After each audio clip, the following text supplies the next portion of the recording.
بسم اللہ الرحمن الرحیم۔ السلام علیکم ناظرین، آج کی اس ویڈیو میں ہم آپ کو ایک شخص کا خوفناک انجام سنائیں گے۔ اس کی قبر پر اللہ کا عذاب کیوں آیا، وہ ایسے کون سے کام کرتا تھا جس کی وجہ سے اللہ تعالیٰ نے اس کو عذاب میں گرفتار رکھا۔ اس واقعے کو جتنے لوگوں نے بھی دیکھا وہ توبہ اور استغفار کرنے لگے اور اللہ تعالیٰ سے اپنے گناہوں کی معافی مانگنے لگے۔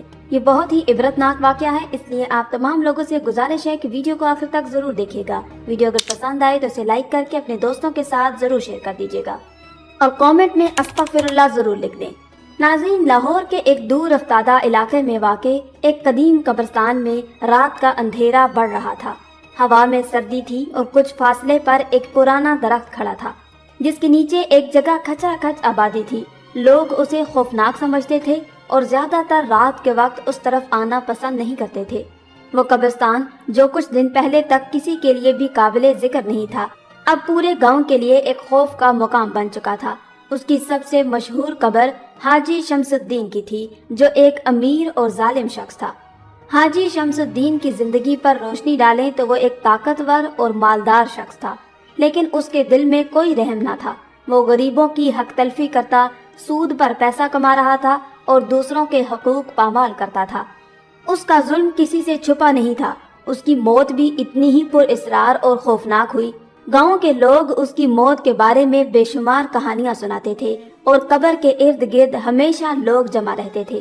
قبر کے اندر عجیب و غریب آوازیں سنائی دیتی تھی اور کبھی کبھی قبر سے دھواں اٹھتا تھا۔ ایک دن جب قاسم بابا، جو کہ قبرستان کے رکھوالے تھے، رات کو اپنے چھوٹے سے کمرے میں سو رہے تھے، اچانک ایک انتہائی تیز چیخ کی آواز سنائی دی۔ یہ آواز اتنی شدید تھی کہ وہ فوراً جاگ گئے۔ ان کی آنکھوں میں خوف تھا اور دل تیز دھڑک رہا تھا۔ قاسم بابا نے فوراً دروازہ کھولا اور قبرستان کی جانب دوڑنے لگے۔ انہوں نے قبرستان کی تاریکی میں ایک عجیب سی روشنی دیکھنی شروع کی تھی جو حاجی شمس الدین کی قبر کے قریب تھی۔ جیسے ہی وہ اس قبر کے قریب پہنچے، ان کی آنکھوں کے سامنے ایک عجیب منظر آیا۔ قبر سے دھواں نکل رہا تھا اور اس کے ارد گرد کئی سانپ اور بچھو رینگتے ہوئے نظر آ رہے تھے۔ قاسم بابا کی ریڑھ کی ہڈی میں سنسناہٹ دوڑ گئی، ان کا دل دہل گیا۔ ان کے اندر کوئی خوف تھا جو پہلے کبھی محسوس نہیں ہوا تھا۔ انہوں نے ایک قدم پیچھے ہٹتے ہوئے دعا پڑھنی شروع کر دی۔ قبر سے آگ کی لپٹیں اٹھنے لگیں اور قبر کا منہ جیسے کھل گیا ہو۔ اس میں سے عجیب سی آوازیں آنے لگیں۔ یہ آوازیں اس قدر خوفناک تھیں کہ قاسم بابا کا دم گھٹنے لگا۔ یہ کیا ہو رہا ہے؟ انہوں نے دل میں سوال کیا۔ یہ واقعہ گاؤں میں تیزی سے پھیل گیا۔ لوگ ایک دوسرے سے سوالات کر رہے تھے۔ کیا یہ واقعی عذاب ہے؟ کیا اس قبر میں کچھ غیر معمولی بات ہے؟ کیا حاجی شمس الدین کے گناہ اسے عذاب میں مبتلا کر رہی ہے؟ بعض لوگ تو اس کے بارے میں باتیں کرتے ہوئے خوفزدہ ہو رہے تھے۔ کچھ لوگ توبہ کر رہے تھے اور بعض نے اس قبر کو نظر کر دیا تھا۔ قاسم بابا، جو ابھی بھی اس واقعے کے اثر سے باہر نہیں آ پائے تھے، گاؤں کے بزرگ بشیر بابا کے پاس گئے۔ بشیر بابا نے اسے گہری نظر سے دیکھا اور کہا، یہ اللہ کا عذاب ہے اور یہ وہ شخص ہے جس نے زندگی میں ظلم کیا تھا، اس کا انجام ایسا ہی ہوگا۔ بشیر بابا کی آنکھوں میں ایک ہلکا سا غم تھا، جیسے وہ کسی گہرے راز کو جانتے ہوں۔ عامر اور اسد، جو گاؤں کے دو نوجوان تھے، اس معمہ کو حل کرنے کی کوشش کرنے لگے۔ وہ جاننا چاہتے تھے کہ حاجی شمس الدین کے ساتھ آخر کیا ہوا تھا اور قبر میں جو عجیب و غریب واقعات ہو رہے تھے ان کا کیا مقصد تھا۔ دونوں لڑکے قبرستان کی طرف بڑھے اور قبر کے قریب گئے۔ وہ ایک دوسرے سے سوالات کرتے جا رہے تھے۔ کیا یہ سب واقعی حقیقت ہے؟ کیا اس قبر کے ارد گرد کچھ راز چھپے ہیں؟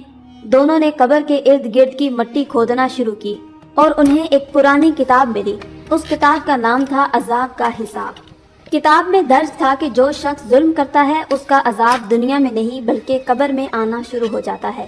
حاجی شمس الدین کے گناہ اس قدر بڑے تھے کہ اللہ نے اس پر یہ عذاب نازل کیا تھا۔ کتاب میں یہ بھی لکھا تھا کہ یہ عذاب اسی شخص کے لیے مخصوص نہیں ہوتا بلکہ اس کے ساتھ جڑے ہوئے لوگوں کو بھی اس کا اثر محسوس ہوتا ہے۔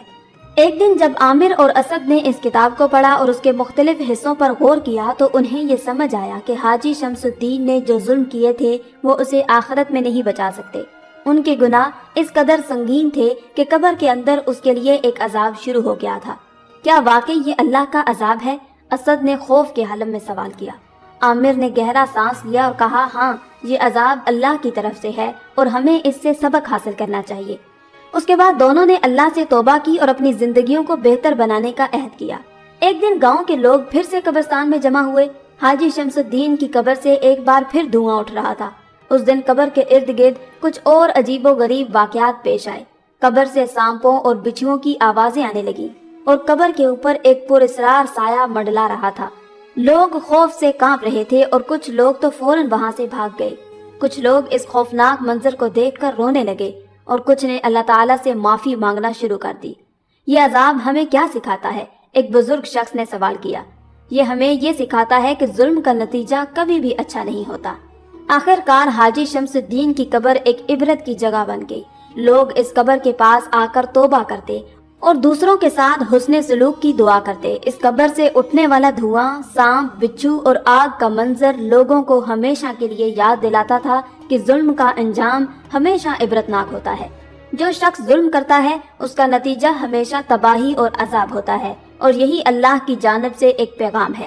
حاجی شمس الدین کی قبر کی حیران کن حقیقت گاؤں کے اندر مزید سوالات کو جنم دینے لگی تھی۔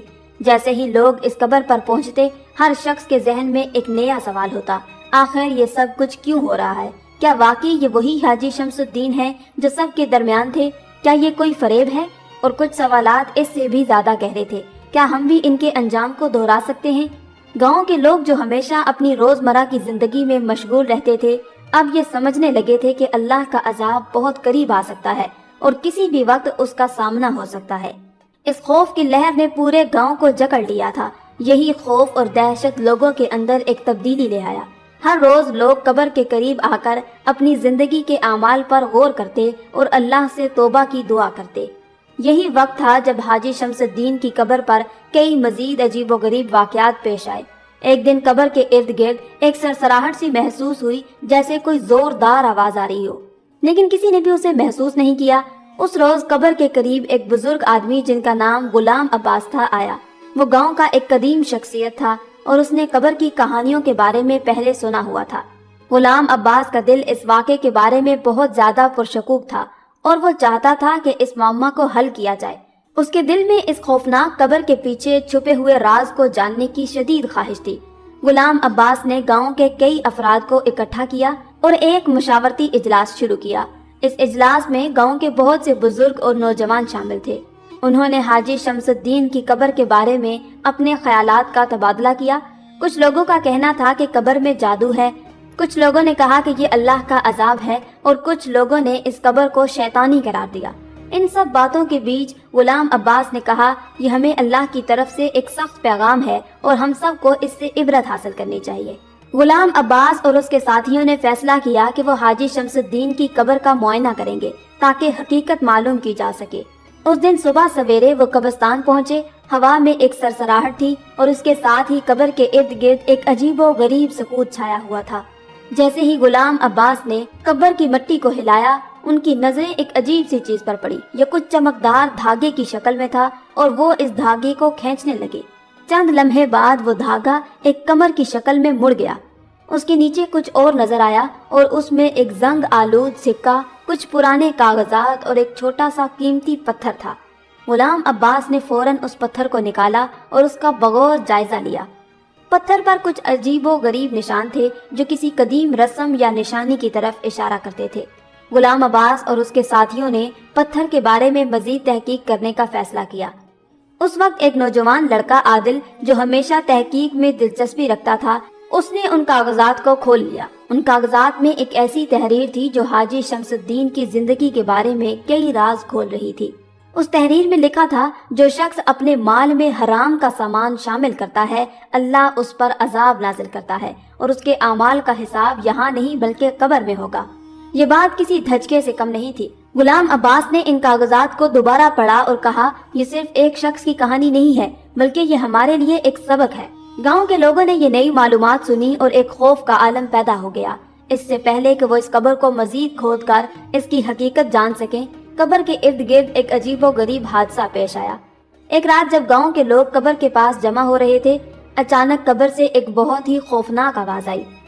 وہ آواز کسی انسان کی نہیں بلکہ ایک شیطانی ہنسی کی سی تھی، جس میں تکلیف اور انتقام کی بو محسوس ہو رہی تھی۔ لوگ ہڑبڑاتے ہوئے قبر سے دور بھاگے اور کچھ نے تو خوف کے مارے اللہ سے توبہ کرنا شروع کر دی۔ قاسم بابا نے روتے ہوئے کہا کہ یہ سب کچھ ہمیں بتانے کے لیے ہے کہ ظلم کا کوئی بھی نتیجہ اچھا نہیں ہو سکتا۔ یہ منظر لوگوں کے دلوں میں خوف کی لہر پیدا کر گیا۔ ہر شخص اپنے اعمال پر نظر ڈالنے لگا اور سوچنے لگا کہ اس نے اپنی زندگی میں کہاں ظلم کیا ہے۔ اس رات گاؤں کے سب لوگ مل کر مسجد میں جا کر اللہ کے سامنے توبہ کرنے لگے۔ یہ واقعہ پورے گاؤں میں ایک زلزلے کی طرح پھیل گیا تھا۔ ہر شخص نے اپنی زندگی میں تبدیلی لانے کا ارادہ کیا تھا۔ لوگ ایک دوسرے کے ساتھ حسن سلوک کرنے لگے اور ظلم سے بچنے کے لیے سب نے توبہ کی۔ حاجی شمس الدین کی قبر اب عبرت کا مقام بن چکی تھی۔ لوگ وہاں آ کر اللہ سے معافی مانگتے اور اپنے اعمال پر نظر ڈال کر اپنے دلوں میں اصلاح کی کوشش کرتے، اور سب نے یہ ٹھان لی کہ ہم کبھی بھی حرام کا مال نہیں کھائیں گے، کبھی کسی پر ظلم نہیں کریں گے، تاکہ ان پر حاجی شمس الدین کی طرح قبر کا عذاب نہ آئے۔ گاؤں میں ایک دن اور نیا سورج آیا۔ وہ دن تھا جب گاؤں کے لوگ اس درس کو سمجھ چکے تھے جو حاجی شمس الدین کی قبر نے ان کو دیا تھا۔ قبر اب بھی وہیں تھی اور اس کی موجودگی گاؤں والوں کے لیے ایک یاد دہانی تھی کہ ہر ظالم کا انجام یہی ہوتا ہے۔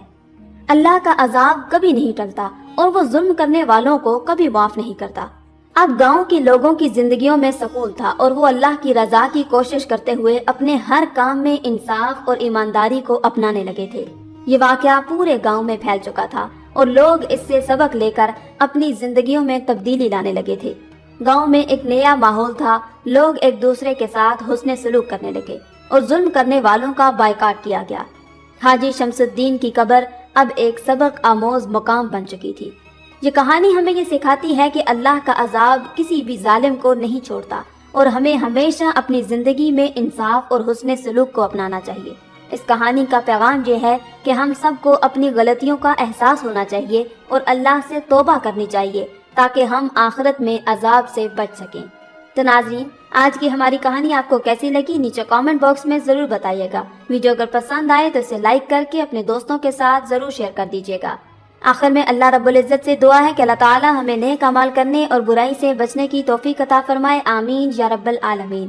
آج کی اس ویڈیو میں تھا بس اتنا ہی۔ مزید اسلامی ویڈیوز حاصل کرنے کے لیے اللہ کی شان چینل کو سبسکرائب کر دیں اور ساتھ میں موجود بیل کے آئیکن کو دبا کر آل پر کلک کر دیں۔ شکریہ۔